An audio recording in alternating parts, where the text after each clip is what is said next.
So we've been looking at the person and the work of Jesus Christ. ನಾವು ಕರ್ತನಾಗಿರುವ ಯೇಸು ಕ್ರಿಸ್ತನು ವ್ಯಕ್ತಿ ಮತ್ತು ಆತನ ಕಾರ್ಯಗಳ ಕುರಿತಾಗಿ ನಾವು ನೋಡುತ್ತಾ ಬಂದಿದ್ದೇವೆ. And we began with the question, who is Jesus?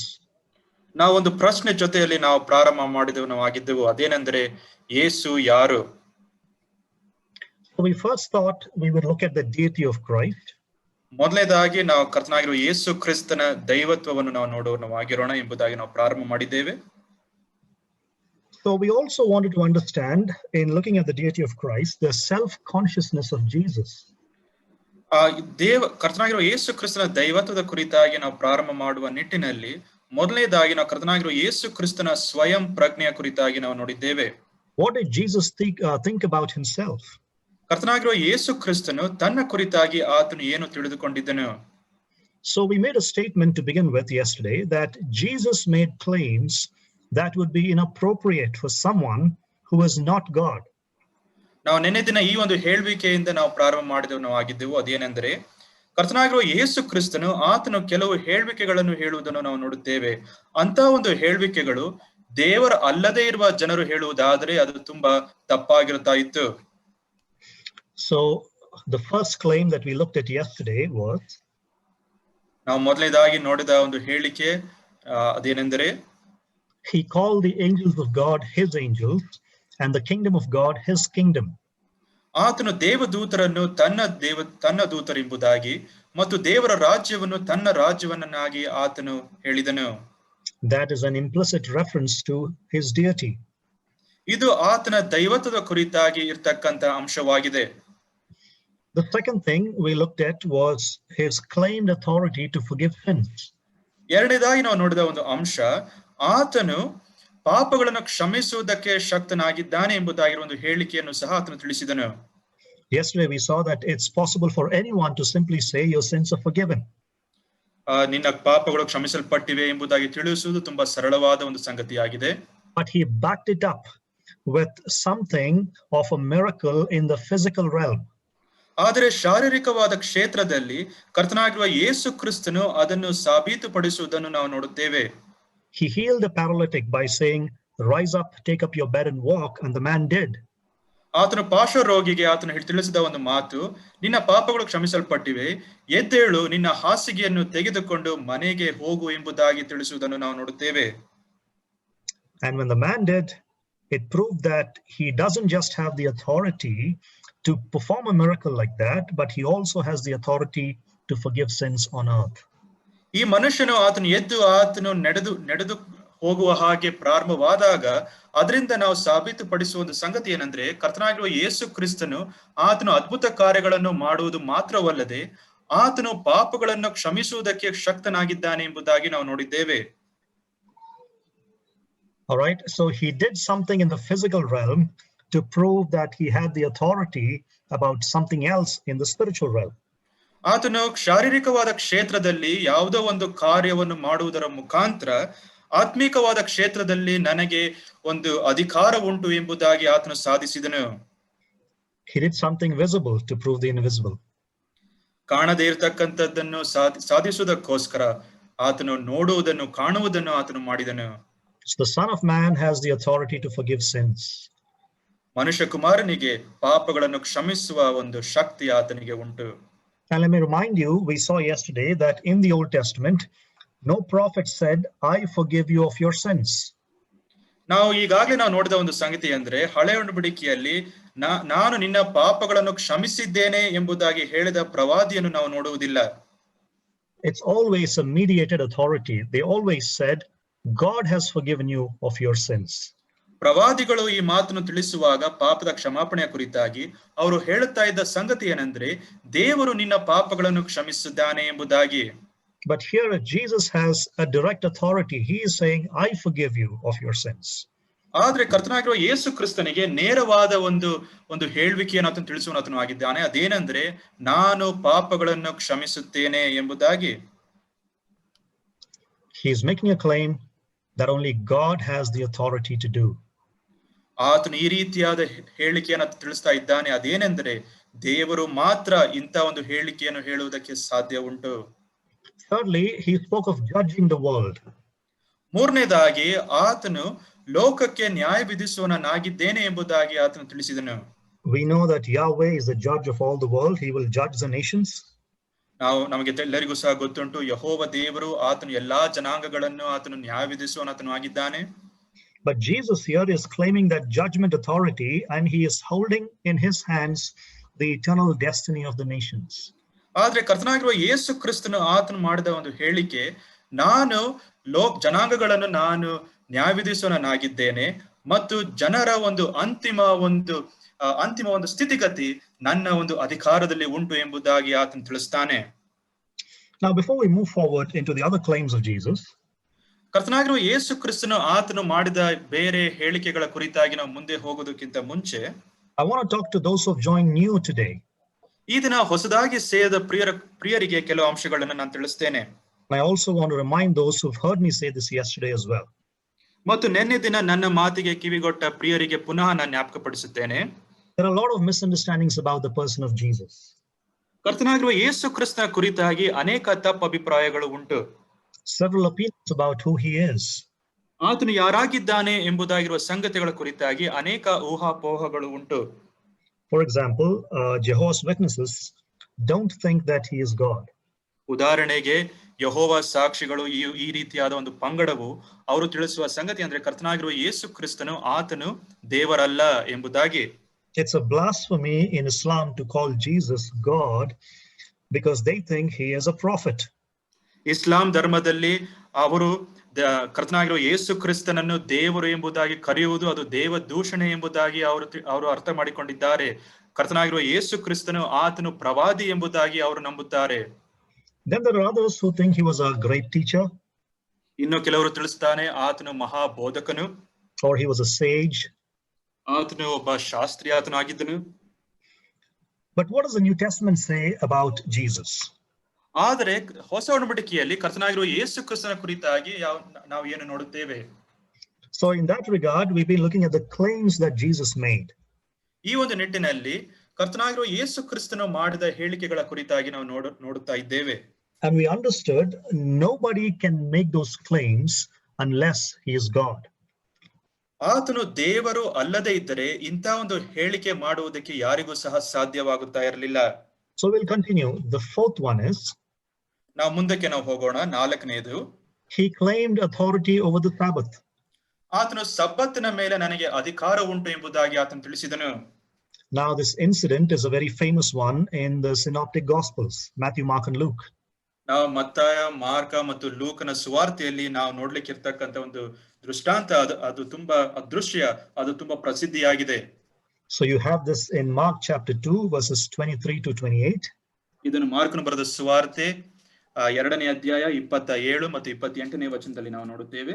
The same incident with a little more details is given in Matthew 12 verses 1 through 8. ನಂತರ ಮತ್ತಾಯ ಬರೆದ ಸುವಾರ್ತೆ 12ನೇ ಅಧ್ಯಾಯ 1ನೇ ವಚನದಿಂದ 8ನೇ ವಚನ ತನಕ ಅದನ್ನು ನಾವು ನೋಡುತ್ತೇವೆ. Yeah, Matthew 12 verses 1 through 8. ಮತ್ತಾಯ ಬರೆದ ಸುವಾರ್ತೆ 12ನೇ ಅಧ್ಯಾಯ 1ನೇ ವಚನದಿಂದ 8ನೇ ವಚನ. It's also given to us very briefly in Luke chapter 6 verses 1 through 5. ಮತ್ತು ಲೂಕನು ಬರೆದ ಸುವಾರ್ತೆ 6ನೇ ಅಧ್ಯಾಯ 1ನೇ ವಚನದಿಂದ 5ನೇ ವಚನ ತನಕ ಸ್ವಲ್ಪ ಮಟ್ಟಕ್ಕೆ ಅದರ ಕುರಿತಾಗಿ ನಾವು ನೋಡುತ್ತೇವೆ.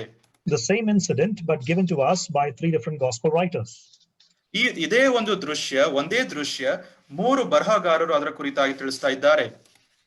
But let's look at Matthew's version of it, Matthew chapter 12 verses 1 through 8. ಮತ್ತಾಯ ಬರೆದ ಸುವಾರ್ತೆ 12ನೇ ಅಧ್ಯಾಯ 1ನೇ ವಚನದಿಂದ 8ನೇ ವಚನವನ್ನು ನಾವು ನೋಡೋಣ. I'll wait for Kevin to turn to the passage. Yes, brother, I have it open. All right. So here is a story. ನಾವು ಇಲ್ಲಿ ಒಂದು ಕಥೆಯನ್ನು ನಾವು ನೋಡುತ್ತೇವೆ. Jesus was walking through the grain fields with his disciples on the Sabbath. ಕರ್ತನಾಗಿರುವ ಯೇಸು ಕ್ರಿಸ್ತನು ಸಬ್ಬತ್ ದಿನದಲ್ಲಿ ಆತನು ಪೈರಿನ ಹೊಲಗಳನ್ನು ಹಾದುಕೊಂಡು ಆತನು ಹೋಗುತ್ತಾ ಇದ್ದನು. And his disciples were hungry. ಮತ್ತು ಆತನ ಶಿಷ್ಯರಿಗೆ ಹಸಿವಾಯಿತು. So they began to pick the heads of grain and toss them into their mouths. ಆ ಒಂದು ತೆನೆಗಳನ್ನು ತೆಗೆದುಕೊಂಡು ತಿನ್ನುವುದಕ್ಕೆ ಪ್ರಾರಂಭ ಮಾಡುತ್ತಾರೆ. Now seeing this, the religious leaders looked at them and said, "Your disciples are doing what is unlawful on the Sabbath." ಅಲ್ಲಿರುವ ಧಾರ್ಮಿಕ ನಾಯಕರು ಇದನ್ನು ನೋಡಿದ ನಂತರ ನಿನ್ನ ಶಿಷ್ಯರು ಮಾಡುತ್ತಾ ಇರುವುದು ತಪ್ಪು ಎಂಬುದಾಗಿ ಅವರು ತಿಳಿಸ್ತಾ ಇದ್ದಾರೆ. Now, in response to this, Jesus makes 3 statements. ಇದರ ಕುರಿತಾಗಿ ಕರ್ತನಾಗಿರುವ ಯೇಸು ಕ್ರಿಸ್ತನು ಆತನ 3 ಹೇಳಿಕೆಗಳನ್ನು ಆತನು ತಿಳಿಸ್ತಾನೆ. If you look at verses 3 and 4, 3 ಮತ್ತು 4ನೇ ವಚನವನ್ನು ನೀವು ನೋಡುವುದಾದರೆ, he gives 2 examples from the Old Testament. ಹಳೆ ಒಡಂಬಡಿಕೆಯಿಂದ 2 ಉದಾಹರಣೆಗಳನ್ನು ನಾವು ನೋಡುತ್ತೇವೆ. One is the example of David. ಮೊದಲನೇದಾಗಿರ್ತಕ್ಕಂಥ ಉದಾಹರಣೆ ಅದು ದಾವೀದನದು. When he became hungry with his companions, ಆತನು ತನ್ನ ಜೊತೆಯವರ ಸಂಗಡ ಇರುವಾಗ ಆತನಿಗೆ ಹಸಿವಾದಾಗ, he entered the house of God and he ate consecrated bread which was not lawful for him to eat. ಆತನು ಆ ಒಂದು ದೇವರ ಮಂದಿರಕ್ಕೆ ಆತನು ಹೋದ ಸಂದರ್ಭದಲ್ಲಿ ಆತನು ಯಾಜಕರು ತಿನ್ನುವ ರೊಟ್ಟಿಯನ್ನು ಆತನು ತಿಂದನು. And Jesus is saying David was not condemned for it. ಅಲ್ಲಿ ಕರ್ತನಾಗಿರುವ ಯೇಸು ಕ್ರಿಸ್ತನು ತಿಳಿಸುವ ಒಂದು ಮಾತು, ಇದನ್ನು ಮಾಡಿದಕ್ಕೋಸ್ಕರ ದಾವೀದನಿಗೆ ಶಿಕ್ಷೆ ಬರಲಿಲ್ಲ. Second example. ಎರಡನೇ ಒಂದು ಉದಾಹರಣೆ. He says, what about the priests? ಯಾಜಕರ ಕುರಿತಾಗಿ ಏನು? They always work on the Sabbath. ಅವರು ಪ್ರತಿ ಸಬ್ಬತ್ ದಿನದಲ್ಲಿಯೂ ಸಹ ಅವರು ಕೆಲಸ ಮಾಡುತ್ತಾರೆ. They work on the Sabbath by working in the temple. ಅವರು ಸಬ್ಬತ್ ದಿನದಲ್ಲಿ ದೇವಾಲಯದಲ್ಲಿ ಕೆಲಸ ಮಾಡುವುದರ ಮುಖಾಂತರ ಅವರ ಕಾರ್ಯಗಳನ್ನು ಅವರು ನಿರ್ವಹಿಸುತ್ತಾರೆ. So are they breaking the Sabbath? ಅವರು ಸಬ್ಬತ್ ದಿನದ ನಿಯಮವನ್ನು ಮುರಿಯುತ್ತಾ ಇದ್ದಾರೋ? So those 2 examples he cites from the Old Testament.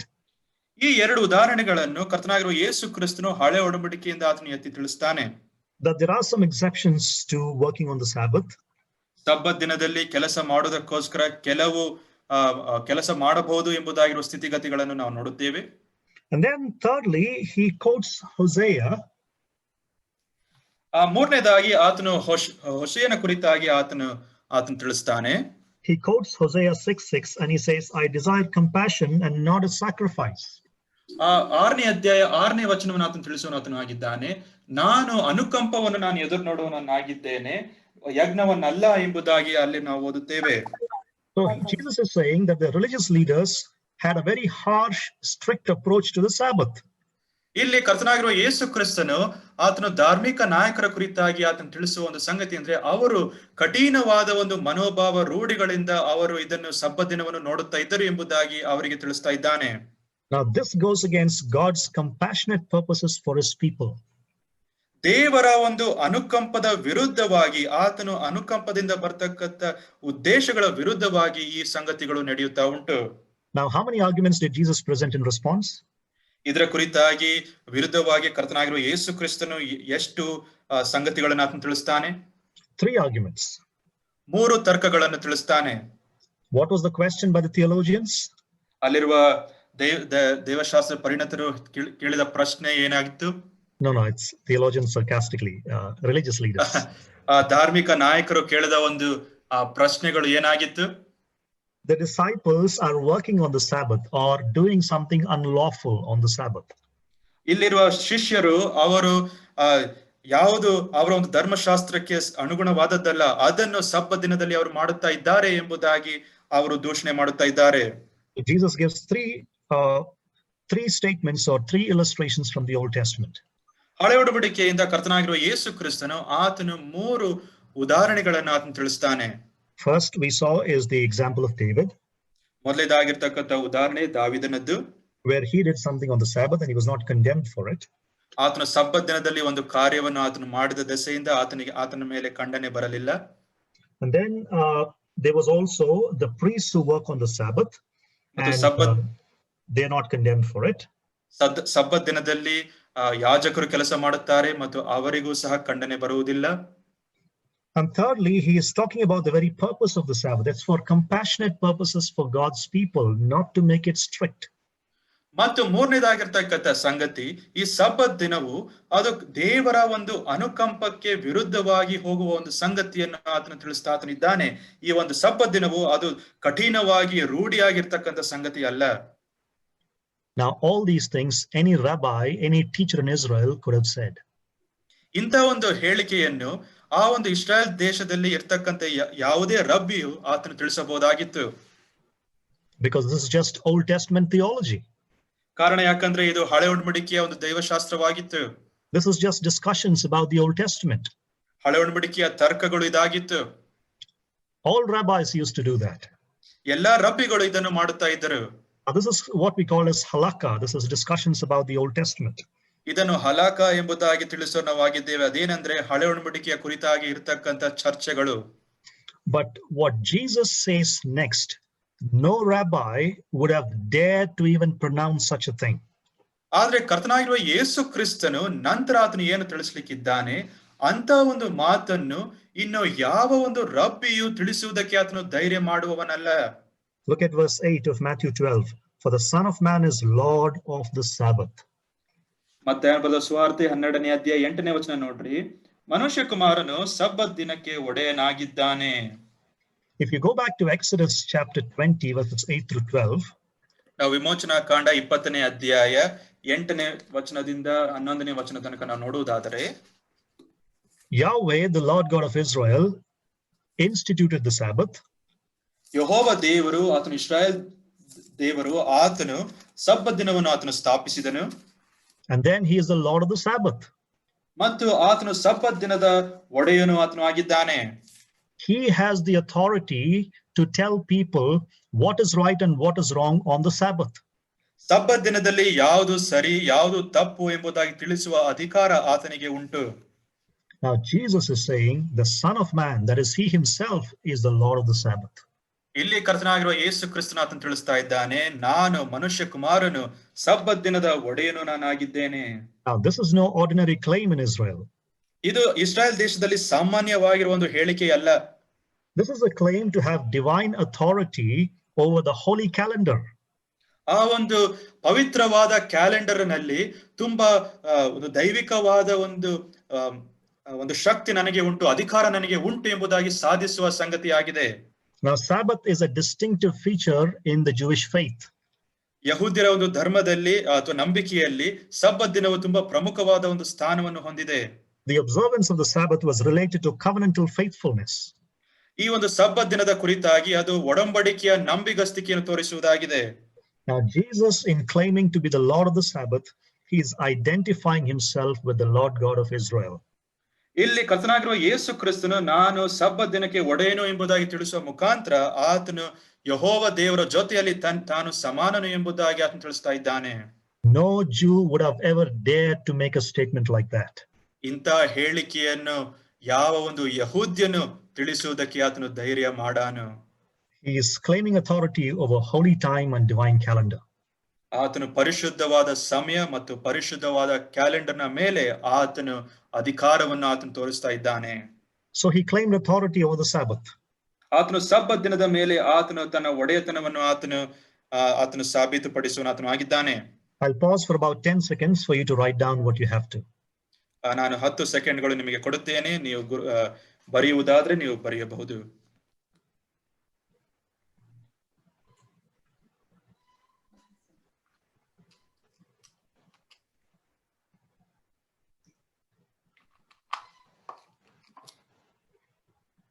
Tony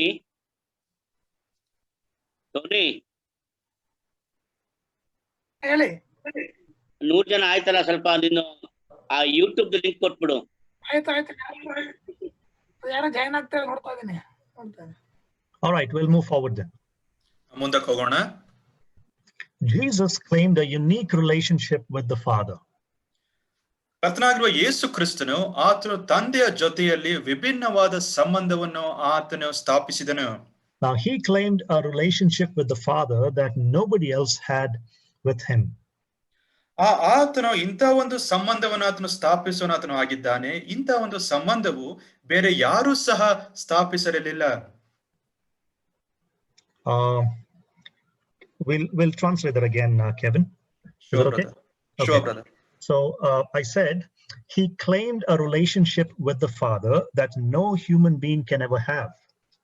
ಆತನು ತಂದೆಯ ಜೊತೆಯಲ್ಲಿ ಇಂಥ ಒಂದು ಸಂಬಂಧವನ್ನು ಆತನು ಹೇಳಿಕೆಯನ್ನು ಆತನು ಕೊಟ್ಟನು. ಅಂತ ಒಂದು ಸಂಬಂಧವನ್ನು ಇನ್ಯಾವ ಮನುಷ್ಯನು ಸಹ ತಿಳಿಸುವುದಕ್ಕೆ ಸಾಧ್ಯವಾಗುತ್ತಾ ಇರಲಿಲ್ಲ. Okay, very good. Now we're all the children of God as believers in the Lord Jesus Christ. ಕರ್ತನಾಗಿರುವ ಯೇಸು ಕ್ರಿಸ್ತನ ಮೇಲೆ ನಂಬಿಕೆ ಇಟ್ಟಿರುವ ನಾವೆಲ್ಲರೂ ಸಹ ನಾವು ವಿಶ್ವಾಸಿಗಳು ನಾವಾಗಿದ್ದೇವೆ. But we are the adopted children of God. ಆದ್ರೆ ನಾವು ದೇವರ ದತ್ತು ಪುತ್ರರು ಪುತ್ರಿಯರು ನಾವಾಗಿದ್ದೇವೆ. We don't share the very nature of God as Jesus shares with God. ಕರ್ತನಾಗಿರುವ ಯೇಸು ಕ್ರಿಸ್ತನು ದೇವರ ಜೊತೆಯಲ್ಲಿ ಇರ್ತಕ್ಕಂಥ ಸಂಬಂಧವನ್ನು ಆ ರೀತಿಯಾದ ಸಂಬಂಧವನ್ನು ನಾವು ಹಂಚಿಕೊಳ್ಳುವುದಿಲ್ಲ. He is the begotten Son of God. ಆತನು ದೇವರ ಒಬ್ಬನೇ ಮಗನು ಆತನು ಆಗಿದ್ದಾನೆ. He is a unique Son of God, right? ಆತನು ದೇವರ ವಿಭಿನ್ನವಾದ ಮಗನಾಗಿದ್ದಾನೆ. And he shares the very nature of the Father. ಮತ್ತು ದೇವರ ಸ್ವಭಾವವನ್ನು ಆತನು ಹಂಚುವನಾತನು ಆಗಿದ್ದಾನೆ. So in that sense, there is nobody who has a relationship with the Father like Jesus does.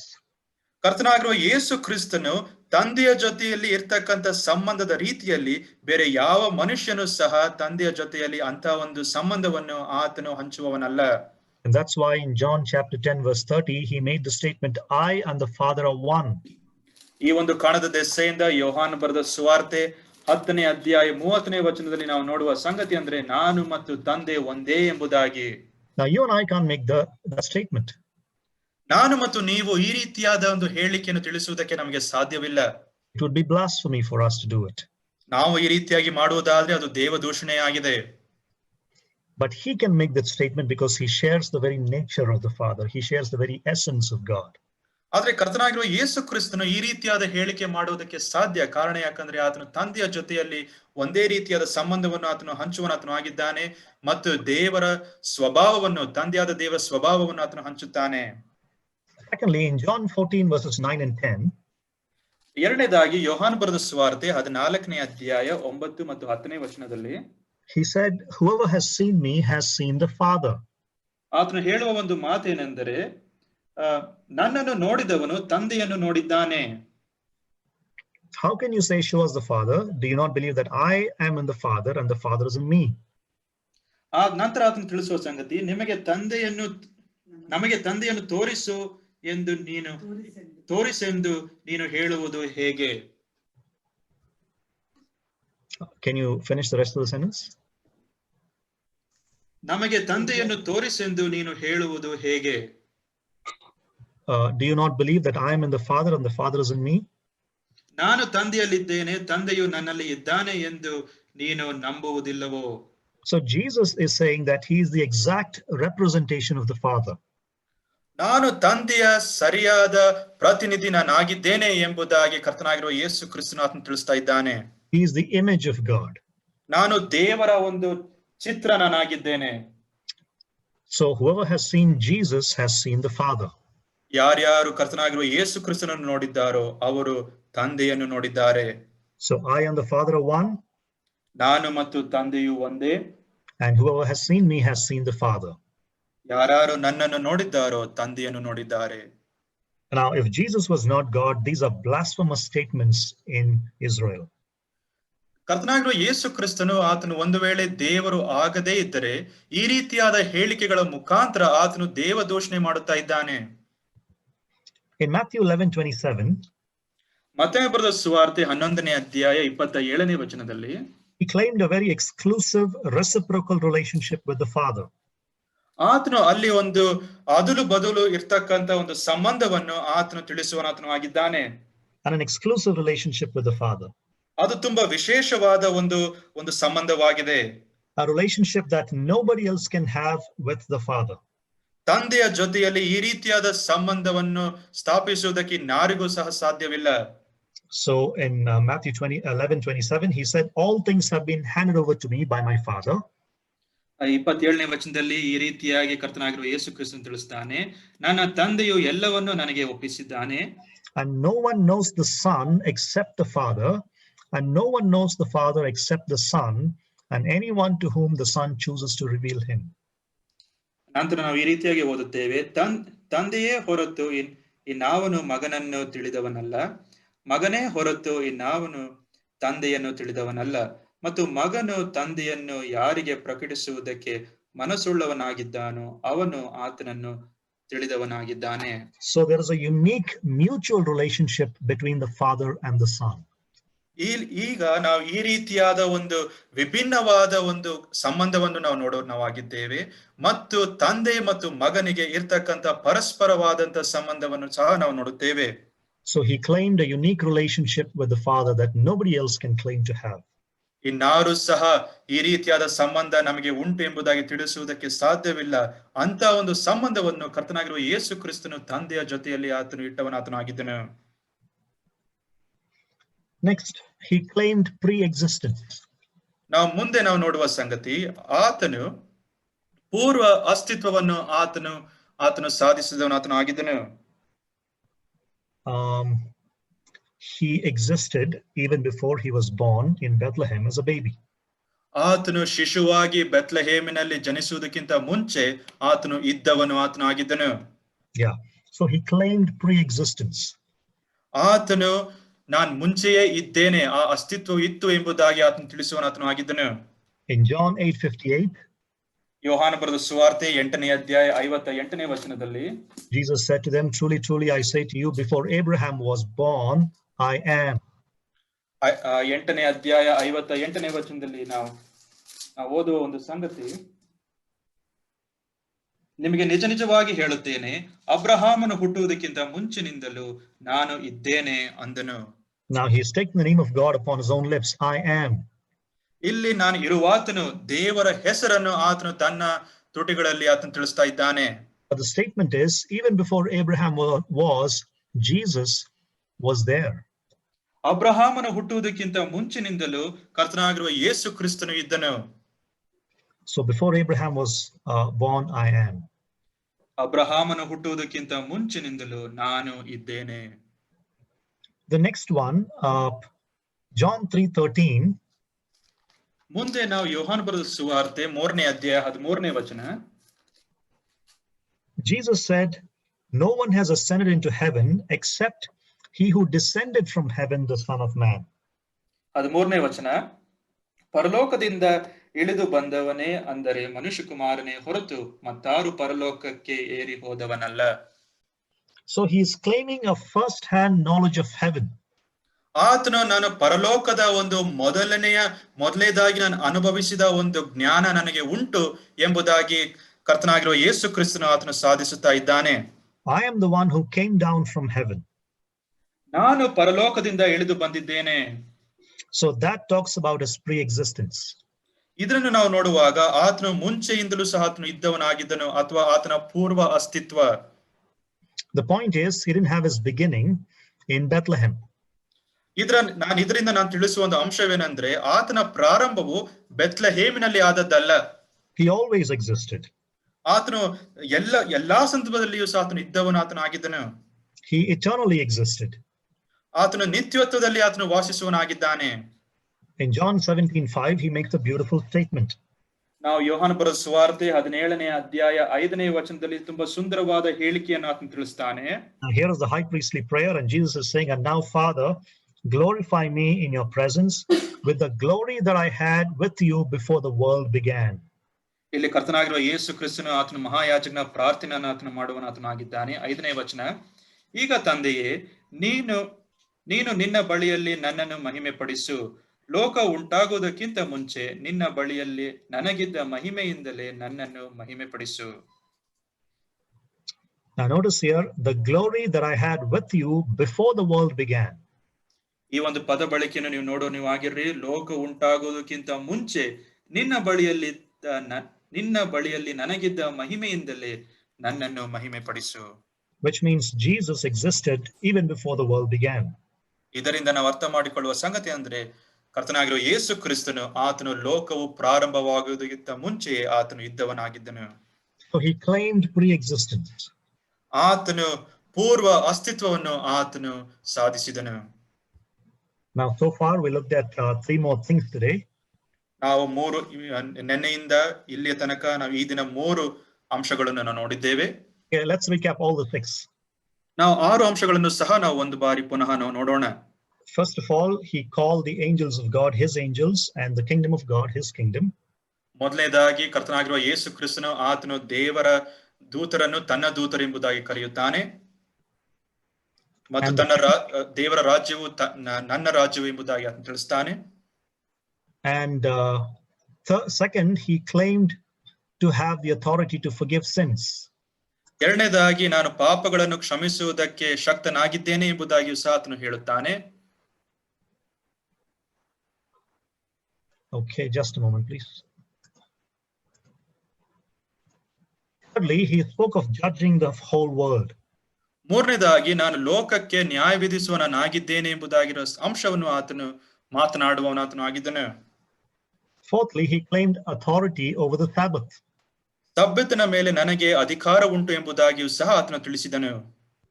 Fifthly, he claimed a unique relationship with the Father that nobody else can have. ಮತ್ತು ತಂದೆಯ ಜೊತೆಯಲ್ಲಿ ನನಗೆ ಒಂದು ವಿಭಿನ್ನವಾದ ಒಂದು ಸಂಬಂಧ ಉಂಟು, ಈ ರೀತಿಯಾದ ಸಂಬಂಧವು ಇತರರು ಸ್ಥಾಪಿಸುವುದಕ್ಕೆ ಸಾಧ್ಯವಿಲ್ಲ ಎಂಬುದಾಗಿ ಆತನು ತಿಳಿಸಿದನು. And sixthly, he claimed pre-existence. ಮತ್ತು ಆರನೇದಾಗಿ ಆತನ ಪೂರ್ವ ಅಸ್ತಿತ್ವವನ್ನು ಆತನು ಸಾಧಿಸಿದನು. Seventhly, he claimed equality with the Father. ಏಳನೇದಾಗಿ ಆತನು ತಂದೆಯ ಜೊತೆಯಲ್ಲಿ ಸರಿಸಮಾನನು ಎಂಬುದಾಗಿರುವ ಪದವಿಯನ್ನು ಆತನು ನನಗೆ ಉಂಟು ಎಂಬುದಾಗಿ ಆತನು ತಿಳಿಸಿದನು. Now, this is a very interesting passage that we need to look at. ಇದು ತುಂಬಾ ಆಸಕ್ತಿಕರವಾದ ಒಂದು ವಾಕ್ಯ ಭಾಗವಾಗಿದೆ. ಅದನ್ನು ನಾವು ಗಮನವಿಟ್ಟು ನಾವು ನೋಡಬೇಕು. Now, when you look at Matthew 26, ಮತ್ತಾಯನ ಬರೆದ ಸುವಾರ್ತೆ 26ನೇ ಅಧ್ಯಾಯವನ್ನು ನಾವು ನೋಡುವಾಗ you will see the Jewish examination of Jesus. Jesus is being examined by the high priest. ಇಲ್ಲಿ ನಾವೊಂದು ಯಹೂದ್ಯರ ಒಂದು ಪರೀಕ್ಷೆಯ ಕುರಿತಾಗಿ ನಾವು ನೋಡುವವಾಗಿದ್ದೇವೆ. ಆ ಮಹಾಯಾಜಕನು ಮಾಡುವ ಒಂದು ಸಂಗತಿಯನ್ನು ನಾವು ನೋಡುತ್ತೇವೆ. Jesus is being examined by the high priest. ಇಲ್ಲಿ ಮಹಾಯಾಜಕನು ಕರ್ತನಾಗಿರುವ ಯೇಸು ಕ್ರಿಸ್ತನು ಆತನು ಪರೀಕ್ಷೆಗೆ ಈಡ್ ಮಾಡುವುದನ್ನು ನಾವು ನೋಡುತ್ತೇವೆ. Now you will see that in verses 57 through 68. ಇದನ್ನು 57ನೇ ವಚನದಿಂದ 68ನೇ ವಚನ ತನಕ ನಾವು ನೋಡುತ್ತೇವೆ. In Matthew 26.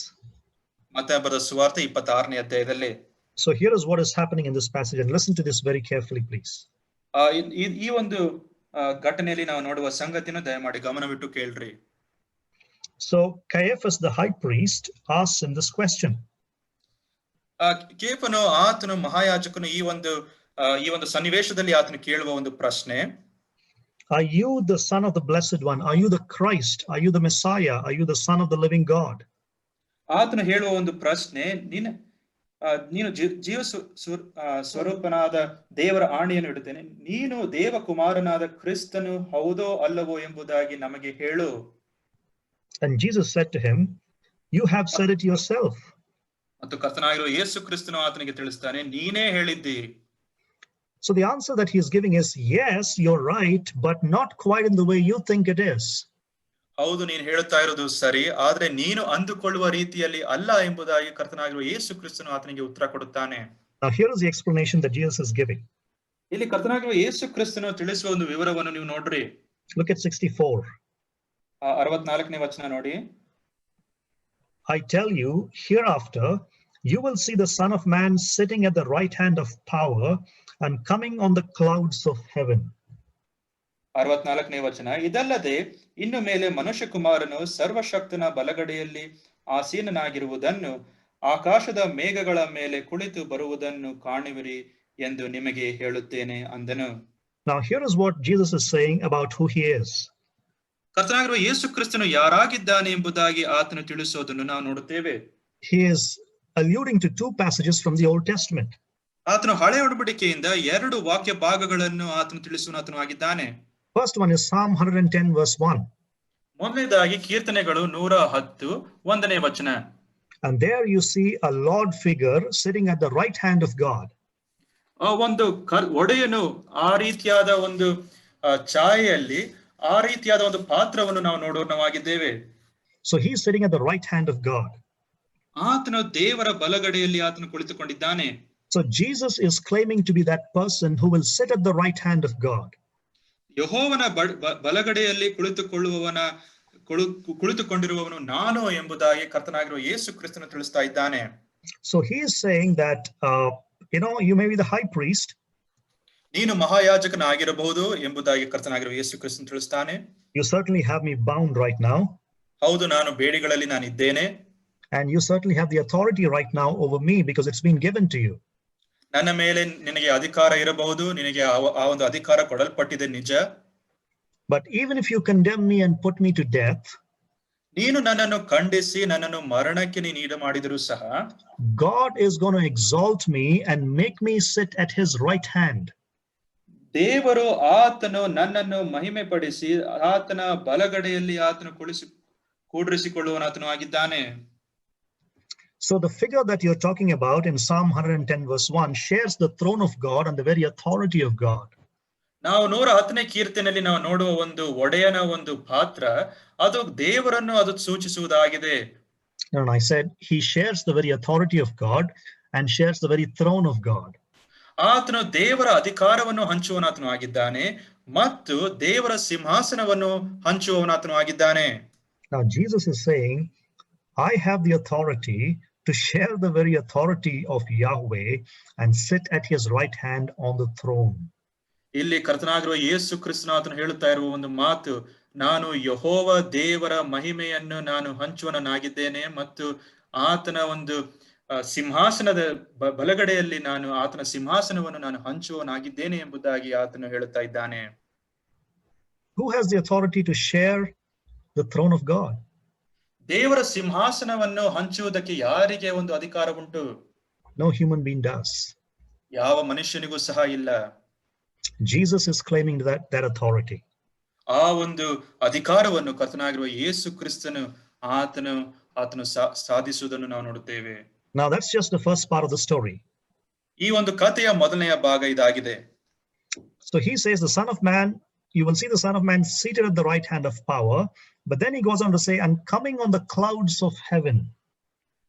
ನಂತರ ನಾವು ಮೊದಲನೇದಾಗಿ ಅದನ್ನು ತಿಳಿಸ್ತಾನೆ, ಮನುಷ್ಯ ಕುಮಾರನು ಸರ್ವಶಕ್ತನ ಬಲಗಡೆಯಲ್ಲಿ ಆಸೀನನಾಗಿರುವನು ಎಂಬುದಾಗಿ. ನಂತರ verse brother, the same verse 64. Okay, yes. ಆಸೀನನಾಗುವುದನ್ನು ಆಕಾಶದ ಮೇಘಗಳ ಮೇಲೆ ಕುಳಿತು ಬರುವವನು ಕಾಣುವಿರಿ ಎಂದು ನಿಮಗೆ ಹೇಳುತ್ತೇನೆ. So it is God it's Yahweh who rides on the clouds in Judaism in judgment.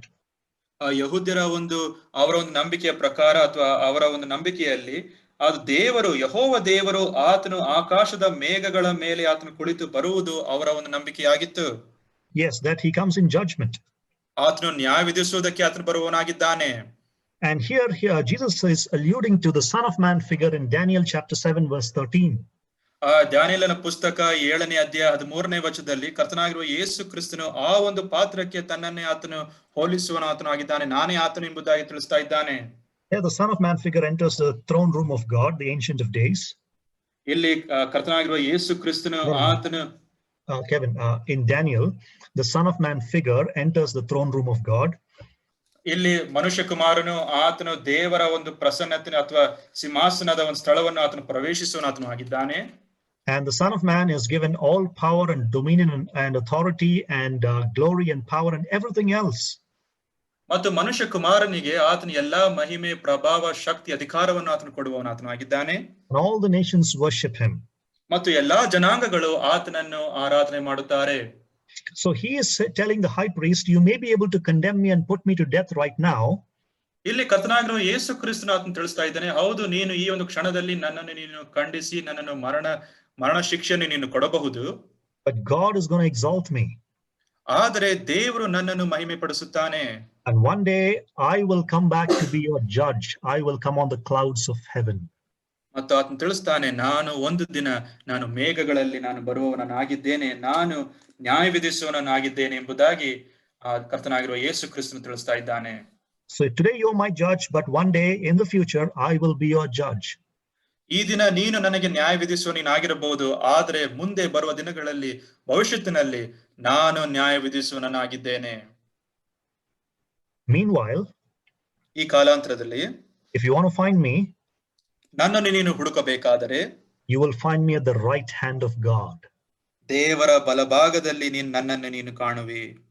Now the question is, who gets to sit at the right hand of God, sharing the very throne of God, and come in judgment on the clouds of heaven? ದೇವರ ಬಲಭಾಗದಲ್ಲಿ ಕುಳಿತುಕೊಂಡವನಾಗಿ ಮತ್ತು ದೇವರ ಸಿಂಹಾಸನವನ್ನು ಹಂಚುವನಾಗಿ ಮತ್ತು ಮೇಘಗಳಲ್ಲಿ ಬರುವವನು ಯಾರಾಗಿದ್ದಾನೆ? It is God himself. ಅದು ದೇವರು ತಾನೇ. And the high priest understood that. ಮಹಾಯಾಜಕನು ಇದನ್ನು ಅರ್ಥ ಮಾಡಿಕೊಳ್ಳುತ್ತಾನೆ. And that's why he tore his robes and he said, he has uttered blasphemy. ಆತನು ತನ್ನ ಅಂಗಿಯನ್ನು ಆತನು ಹರಕೊಂಡು ನಾನು ದೇವದೂಷಣ ಮಾಡಿದ್ದೇನೆ ಎಂಬುದಾಗಿ ಆತ ತಿಳಿಸ್ತಾನೆ. No, he has uttered blasphemy. Jesus has uttered blasphemy. ಕರ್ತನಾಗಿರುವ ಯೇಸು ಕ್ರಿಸ್ತನು ದೇವದೂಷಣೆ ಮಾಡಿದ್ದಾನೆ ಎಂಬುದಾಗಿ ಆತನು ತಿಳಿಸ್ತಾನೆ. Why? Because he is claiming himself equal to God. ಕಾರಣ ಯಾಕಂದ್ರೆ ಆತನು ತಂದೆಯಾದ ದೇವರ ಜೊತೆಯಲ್ಲಿ ಅಥವಾ ದೇವರ ಜೊತೆಯಲ್ಲಿ ಆತನು ಸರಿಸಮಾನನು ಎಂಬುದಾಗಿ ತಿಳಿಸ್ತಾ ಇದ್ದಾನೆ. So there are two things that are coming opposite each other here. ವಿರುದ್ಧವಾಗಿ ಬರ್ತಕ್ಕಂಥ ಎರಡು ಅಂಶಗಳನ್ನು ನಾವು ನೋಡುತ್ತೇವೆ. On the one hand, the high priest said Jesus is blaspheming. ಒಂದು ಪಕ್ಷದಲ್ಲಿ ಇಲ್ಲಿ ಮಹಾಯಾಜಕನು ಆತನು ಕರ್ತನಾಗಿರುವ ಯೇಸು ಕ್ರಿಸ್ತನ ದೇವದೂಷಣೆಯನ್ನು ಆತನು ನೋಡುತ್ತಾನೆ. He's saying that Jesus has blasphemed. ಕರ್ತನಾಗಿರುವ ಯೇಸು ಕ್ರಿಸ್ತನು ಆತನು ದೇವದೂಷಣೆ ಮಾಡಿದ್ದಾನೆ. But on the other hand, Jesus is claiming exaltation. God is going to exalt me. ಆದ್ರೆ ಕರ್ತನಾಗಿರುವ ಯೇಸು ಕ್ರಿಸ್ತನು ಹೇಳುತ್ತಾ ಇರುವ ಒಂದು ಮಾತು, ದೇವರು ನನ್ನನ್ನು ಮಹಿಮೆ ಪಡಿಸುತ್ತಾನೆ, ಆತನು ಮಹಿಮೆಯ ಸಂಗತಿ ಆತನು ತಿಳಿಸ್ತಾ ಇದ್ದಾನೆ. So on the one hand, people are claiming, the high priest is claiming blasphemy. ಒಂದು ಪಕ್ಷದಲ್ಲಿ ಮಹಾಯಾಜಕನು ಆತನು ಕರ್ತನಾಗಿರುವ ಯೇಸು ಕ್ರಿಸ್ತನು ದೇವದೂಷಣೆ ಮಾಡುತ್ತಾ ಇದ್ದಾನೆ ಎಂಬುದಾಗಿ ತಿಳಿಸ್ತಾನೆ. On the other hand, Jesus is saying, no, it's not blasphemy. I am who I am. I am who I claim to be, because you will see very soon that God is going to exalt me. ಆದ್ರೆ ಕರ್ತನಾಗಿರುವ ಯೇಸು ಕ್ರಿಸ್ತನು ಆತನು ಇನ್ನೊಂದು ಪಕ್ಷದಲ್ಲಿ ಆತನು ತಿಳಿಸ್ತಾ ಒಂದು ಮಾತೇನೆಂದ್ರೆ, ನಾನು ಯಾರಾಗಿದ್ದಾನೆ, ನಾನು ಹೇಳುವ ಮಾತುಗಳು ಅದು ಸರಿಯಾಗಿದೆ ಮತ್ತು ದೇವರು ನನ್ನನ್ನು ಮಹಿಮೆ ಪಡಿಸುವನಾತನು ಆಗಿದ್ದಾನೆ. What is the deciding factor? ಇಲ್ಲಿ ತೀರ್ಮಾನದ ಒಂದು ಅಂಶವೇನು? The resurrection. ಆತನು ಸತ್ತವರೊಳಗಿಂದ ಎದ್ದು ಬಂದನು. As Jesus was put to death on the cross, ಕರ್ತನಾಗಿರುವ ಯೇಸು ಕ್ರಿಸ್ತನು ಆತನನ್ನು ಶಿಲುಬೆಗೆ ಹಾಕಿ ಆತನನ್ನು ಕೊಂದಾಗ, if he was a blasphemer, God wouldn't have raised him from the dead. ಆತನು ದೇವದೂಷಣೆ ಮಾಡುವನಾತನು ಆಗಿದ್ದೇ ಆದರೆ ತಂದೆಯಾದ ದೇವರು ಆತನನ್ನು ಮರಣದಿಂದ ಆತನು ಎಬ್ಬಿಸುತ್ತಾ ಇರಲಿಲ್ಲ. But because he is exactly who he claimed to be, ಕರ್ತನಾಗಿರುವ ಯೇಸು ಕ್ರಿಸ್ತನು ಆತನು ಯಾರಾಗಿದ್ದೇನೆ ಎಂಬುದಾಗಿ ತಿಳಿಸಿದ ಸಂಗತಿ ನಿಜ ಇದ್ದ ಒಂದು ಕಾರಣದ ದೆಸೆಯಿಂದ God has exalted him to the highest place, in the words of Paul, seated at the right hand of God. ಪೌಲನ ಮಾತಿನ ಪ್ರಕಾರ ಕರ್ತನಾಗಿರುವ ಯೇಸು ಕ್ರಿಸ್ತನು ಆತನು ಮಹಿಮೆಯ ಸ್ಥಾನದಲ್ಲಿ ಆತನು ಇದ್ದಾನೆ ಎಂಬುದಾಗಿ ನಾವು ನೋಡುತ್ತೇವೆ. So all that is happening in this incident in Matthew, ಇದೆಲ್ಲವೂ ಸಹ ಮತ್ತಾಯನ ಬರೆದ ಸುವಾರ್ತೆಯಲ್ಲಿ ನಾವು ಈಗ ತಾನೇ ನಾವು ಓದಿದ ಒಂದು ವಾಕ್ಯ ಭಾಗಗಳಲ್ಲಿ ಅದನ್ನು ನಾವು ನೋಡುತ್ತೇವೆ. he was claiming authority, or he was claiming equality with the Father. ಆತನ ತಂದೆಯ ಜೊತೆಯಲ್ಲಿ ಆತನು ಸರಿ ಸಮಾನನು ಎಂಬುದಾಗಿ ಆತನು ತಿಳಿಸ್ತಾ ಇದ್ದಾನೆ. All right, so it's 9:25 and we will end with this here. 9:25 ಆಗಿದೆ. ನಾವು ಈ ರಾತ್ರಿಗೆ ಇಲ್ಲಿಗೆ ನಾವು ಮುಕ್ತಾಯ ಮಾಡೋಣ.